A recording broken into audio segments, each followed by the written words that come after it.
To touch, to see, to smell, to hear, to taste, and to love or hate, or simply to be indifferent, are a bundle of human features that go beyond the natural instinct of other living things. We feel with and within our bodies from which we make choices with our mind. Usually, our choices are influenced by our heart and always manifested in our behavior. Our intuition is not predictable. We have at our disposal love, hate, and indifference, and the varying degrees within each. The mind, body, and heart are perfectly balanced elements integrated into each of us. They are what make us uniquely human beings and highly sophisticated individuals that cannot be duplicated by genetic engineering. When just one element is out of balance, we careen out of control, and our sophisticated system will require adjustment. Often, physical or medical therapy is what we need.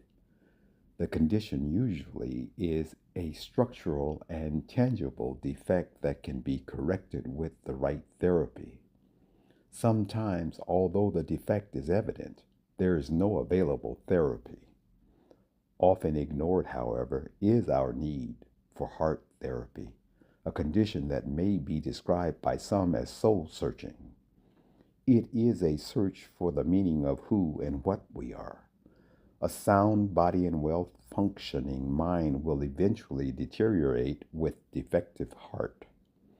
This search for meaning influences our thoughts and behaviors. The heart determines what matters, and the intellect puts in motion our bodies. In essence, your mood is a product of the heart, and it can mobilize and immobilize your mind and body. Learning to be comfortable in one's own skin is the single most important ingredient for achieving balance. Doing this comes from the heart. A defective or injured mind or body can have minimal or no effect at all on the balance in a person's life that is indeed comfortable in his or her own skin. This means the heart transcends the surrounding circumstances, creating balance even out of chaos. Train your hips and legs for balance and agility.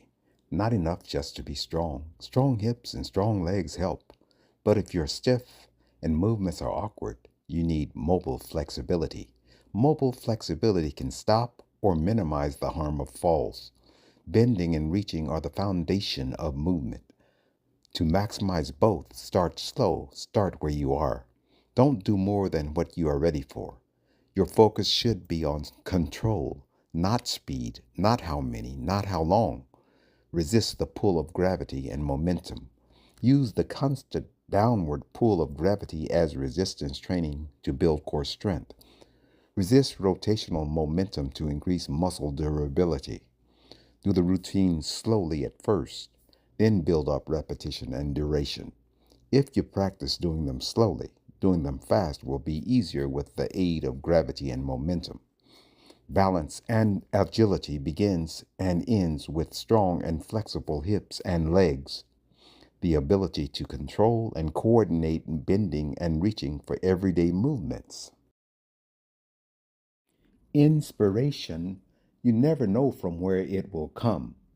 It momentarily shows like a flash of lightning, and usually after a shadowing thunder will vanish. It may come from triumph or tragedy, or from something great or small, but regardless of its origin, it will give you a glimpse only. You must complete the picture. Do it. You have to do it enough to discover the nooks and crannies of yourself. It is whatever you love doing. It is a journey to self-discovery. You will detect nuances through your experiences that cannot be taught by others. You must learn of them by doing. Your experience is the best teacher of personal psychology and physiology. Your physical and mental maturity is maximized only by doing. Repetition and time awaken in you what was once dormant. But now, through your exertion, you are led to an intimate revelation of yourself. Your detection of the hidden you occurs only when you shut out the external and internalize what you have experienced while doing. Do it. Striving towards perfection? Mistakes are a part of life. Despite our desire and efforts to attain conformance with who we would like to be, only the living will make blunders. The ideal me would be error-free and flawless in every regard. My thoughts, however, are sobered by knowing that to be perfect is not to live at all. The dead only are perfect. While they were living, they were imperfect. Good or bad in life, they are now perfect in death. To be imperfect in life is preferable to being dead perfect. Maybe all we can hope for is a perfect effort, regardless of the results. A warrior, of which we all are in one manner or another, must be strong, adaptable, balanced, and durable. He or she must be able to navigate through a maze of circumstances and to negotiate from a position of strength.